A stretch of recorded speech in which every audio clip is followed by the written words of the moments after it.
Hi friends, welcome back to my channel. So ಇವತ್ತು big ಬಾಸ್ನ ಒಂದು ಹೊಸ ಪ್ರೊಮೋ ರಿಲೀಸ್ ಆಗಿದೆ. ಬಿಗ್ ಬಾಸ್ನ ಟಿಕೆಟ್ ಟು ಫಿನಾಲೆ ಸರಣಿಯ ಮತ್ತೊಂದು ಚಟುವಟಿಕೆಯನ್ನು ನೀಡಿದ್ದಾರೆ. ಅದೇನು ಅಂತ ಹೇಳಿದರೆ, ಸೊ ಒಂದೇ ಕಾಲಲ್ಲಿ ಕುಂಟುಕೊಂಡು ಯಾವ ಸಂಖ್ಯೆಯಲ್ಲಿ ಅವರು ಒಂದು ಬಾಲ್ಗಳನ್ನ ಇಟ್ಟಿರ್ತಾರೋ, ಸೊ ಆ ಬಾಲ್ನ ಒಂದೊಂದು ಗ್ರೂಪ್ ಆಗಿ ಮೊದಲನೇದಾಗಿ ಇವರು ವಿಂಗಡಿಸ್ಕೋಬೇಕಾಗಿರುತ್ತೆ. ಇಲ್ಲಿ ನೋಡ್ತಾ ಇರ್ಬೋದು, ವಿಕ್ರಮ್ ಆಗಿರ್ಬೋದು, ಚೈತ್ರ ಆಗಿರ್ಬೋದು ಆಚೆ ಕುತ್ಕೊಂಡಿದ್ದಾರೆ. ಇವರು ಗೇಮಲ್ಲಿಲ್ಲ. ಸೊ ಮೂರು ಜನ ಒಂದೊಂದು ಗುಂಪಾಗಿ ಮಾಡ್ಕೊಂಡಿದ್ದಾರೆ. ಸೊ ಮೊದಲನೇ ಗುಂಪು ಬಂದುಬಿಟ್ಟು ಧನರಾಜ್ ಅವರಿದ್ದಾರೆ, ಮಂಜು ಇದ್ದಾರೆ, ಗೌತಮಿ ಇದ್ದಾರೆ. ಸೊ ಇನ್ನೊಂದು ಗುಂಪಲ್ಲಿ ಬಂದುಬಿಟ್ಟು ಮೋಕ್ಷಿತಾ ಅವರಿದ್ದಾರೆ, ಮತ್ತು ಭವ್ಯ ಅವರಿದ್ದಾರೆ, ಮತ್ತು ಹನುಮಂತು ಅವರಿದ್ದಾರೆ. ಸೊ ಈ ಮೂರು ಜನ ಒಂದೊಂದು ಗ್ರೂಪ್ ಆಗಿ ಆಡ್ತಾ ಇದ್ದಾರೆ. ಸೊ ಇವ್ರು ಬಂದುಬಿಟ್ಟು ತಮ್ಮ ಆ 3 ಜನದಲ್ಲಿ ಒಂದು ಹಗ್ಗ ಕಟ್ಕೊಂಡು, ಸೊ ಒಂದು ಲೈನ್ ಆಗಿ ನಿಂತ್ಕೊಂಡು ಒಂದು ಕಾಲಲ್ಲಿ ಕುಂಟ್ಕೊಂಡು ಬಿಗ್ ಬಾಸ್ ಯಾವ ಸಂಖ್ಯೆಯ ನಂಬರ್ ಹೇಳ್ತಾರೋ ಆ ಸಂಖ್ಯೆಯ ಬಾಲ್ಗಳನ್ನು ಹೋಗಿ ಕಲೆಕ್ಟ್ ಮಾಡಿಕೊಂಡು, ಮತ್ತು ಅವ್ರದ್ದೇ ಆದ ಬಾಸ್ಕೆಟಲ್ಲಿ ಬಿಗ್ ಬಾಸ್ ಏನು ಕೊಟ್ಟಿರ್ತಾರಲ್ವ, ಸೊ ಆ ಬಾಸ್ಕೆಟಲ್ಲಿ ಎಷ್ಟಾಗುತ್ತೋ ಅಷ್ಟು ಬಾಲ್ಗಳನ್ನ ಯಾರು ಅತಿ ಹೆಚ್ಚು ಕಲೆಕ್ಟ್ ಮಾಡ್ತಾರೋ ಸೊ ಅವರು ಈ ಗೇಮ್ನ ವಿನ್ನರ್ ಆಗ್ತಾರೆ. ಓಕೆನಾ? ಸೊ ಇದಾಗಿರುತ್ತೆ ಈ ಟಾಸ್ಕ್ನ ಒಂದು ಆಡುವ ರೀತಿ.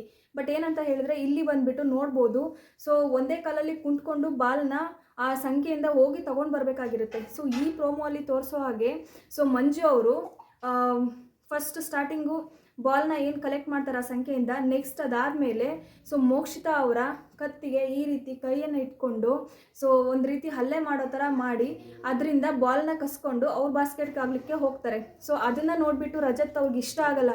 ಈ ರೀತಿ ಕೆಟ್ಟದಾಗಿ ಅಥವಾ ತಪ್ಪಾಗಿ ಇಲ್ಲ ರೂಲ್ಸ್ನ ಮಾಡಿಬಿಟ್ಟು ಮನಸ್ಸಿಗೆ ಬಂದಂಗೆ ಗೆಲ್ಲಬೇಕು ಅನ್ನೋ ಉದ್ದೇಶಕ್ಕೋಸ್ಕರ ಹೇಗಂದ್ರಾಗಿ ಗೇಮ್ ಆಡೋದು ಗೇಮ್ ಅಂತ ಅನ್ಸ್ಕೊಳ್ಳಲ್ಲ. ಸೊ ಇದನ್ನು ನೋಡಿಬಿಟ್ಟು ರಜತ್ಗೆ ಕೋಪ ಬರುತ್ತೆ. ಏ ಮಂಜು, ನೀನು ಆಡ್ತಾ ಇರೋದು ಸರಿ ಇಲ್ಲ, ಸರಿಯಾಗಿ ಆಡು, ಸೊ ಗೇಮ್ನ ರೂಲ್ಸ್ನ ಮೀರಿ ಹೋಗ್ತಾ ಇದೆಯಾ, ಸೊ ಸರಿಯಾಗಿ ಆಡು ಅಂತ ಹೇಳ್ಬಿಟ್ಟು ಜೋರು ಮಾಡೋದನ್ನು ನಾವು ಈ ವಿಡಿಯೋದಲ್ಲಿ ನೋಡಿದ್ದೀವಿ. ಬಟ್ ಏನಂತ ಹೇಳಿದ್ರೆ, ಭವ್ಯ ಅವರು ಕೂಡ ರೊಚ್ಚಿಗೆದ್ದಿದ್ದಾರೆ ಈ ವಿಡಿಯೋದಲ್ಲಿ. ನಿಯತ್ತಾಗಾಡೋ, ನಿನ್ಗೆ ಆಡೋಕ್ಕೆ ಬರಲ್ವಾ, ನಿಯತ್ತಾಗಾಡು, ಬಂದು ಯಾಕೆ ಕೈಯಲ್ಲೆಲ್ಲ ಕಸ್ಕೊಳ್ತಾ ಇದೆಯಾ, ನಿಯತ್ತಾಗಾಡು ನೀನು ಅನ್ನೋ ರೇಂಜಿಗೆ ಅವರು ಕೂಡ ಟಕ್ಕರ್ ಕೊಟ್ಟಿದ್ದಾರೆ. ಸೊ ಇನ್ನೊಂದೇನು ಅಂತ ಹೇಳಿದ್ರೆ, ನಿನ್ನೆ ಒಂದು ಭರ್ಜರಿಯಾಗಿ ನಾಮಿನೇಷನ್ ಆಯಿತು.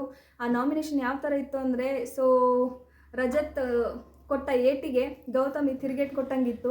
ಏನು ರಜತ್ ಅವರು ಖಳನಾಯಕನಾಗಿ ಟಿಕೆಟ್ ಟು ಹೋಮ್ ಗೌತಮಿ ಅವರಿಗೆ ಕೊಟ್ಟಿದ್ರಲ್ವಾ, ಸೊ ಅವ್ರು ಬಂದು ಆ ಬಾಲ್ ಟಾಸ್ಕಲ್ಲಿ 5ನೇ ಸುತ್ತಿನಲ್ಲಿ ಅತಿ ಹೆಚ್ಚು ಬಾಲ್ ಕಲೆಕ್ಟ್ ಮಾಡೋದ್ರ ಮುಖಾಂತರ ತ್ರಿವಿಕ್ರಮ್ ಅವ್ರನ್ನ ಅದೇನು ಸೇಫ್ ಝೋನಲ್ಲಿ ಇರುತ್ತಲ್ವ ಆ ಝೋನಿಂದ ಆಚೆ ಕಳಿಸ್ಬಿಟ್ಟು ಅವರು ನಾಮಿನೇಷನಿಂದ ಪಾರಾಗ್ತಾರೆ. ಸೊ ಈ ನಾಮಿನೇಷನ್ ಪ್ರಕ್ರಿಯೆ ಹೇಗಿತ್ತು, ನಿಮಗೆ ಅವ್ರು ಕೊಟ್ಟಂಥ ರೀಸನ್ಸ್ ಹೇಗಿತ್ತು? ಬೆಂಕಿಯಾಗಿತ್ತು. ಸೊ ತ್ರಿವಿಕ್ರಮ್ ಅವ್ರಿಗೆ ಮುಂಚೆನೇ ಗೊತ್ತಿತ್ತು ಅನಿಸುತ್ತೆ. ಅವ್ರು ಆಲ್ರೆಡಿ ಅವ್ರು ಹೇಳೋಕ್ಕಿಂತ ಮುಂಚೆನೇ ಕ್ಲಾಪ್ಸ್ ಮಾಡೋಕ್ಕೆ ಸ್ಟಾರ್ಟ್ ಮಾಡಿದ್ರು, ಅವ್ರು ನನ್ನ ಹೆಸರನ್ನೇ ತೊಗೊಳ್ತಾರೆ ಅಂತ ಹೇಳಿಬಿಟ್ಟು. ಸೊ ನಿಮಗೆ ಇಷ್ಟ ಆಯಿತಾ ತ್ರಿವಿಕ್ರಮ್ ಅವರು ನಾಮಿನೇಟ್ ಆಗಿದ್ದು? ಮತ್ತು ಈ 5 ಜನ ಯಾರ್ಯಾರು ನಾಮಿನೇಟ್ ಆಗಿರ್ತಾರಲ್ವ, ಹನುಮಂತು, ಚೈತ್ರ, ಭವ್ಯ ಮತ್ತು ಮೋಕ್ಷಿತಾ, ತ್ರಿವಿಕ್ರಮು, ಈ 5 ಜನದಲ್ಲಿ ಯಾರು ಮನೆಗೆ ಹೋಗ್ಬೋದು ಈ ವಾರ ಗಂಟು ಮೂಟೆ ಕಟ್ಟಿ?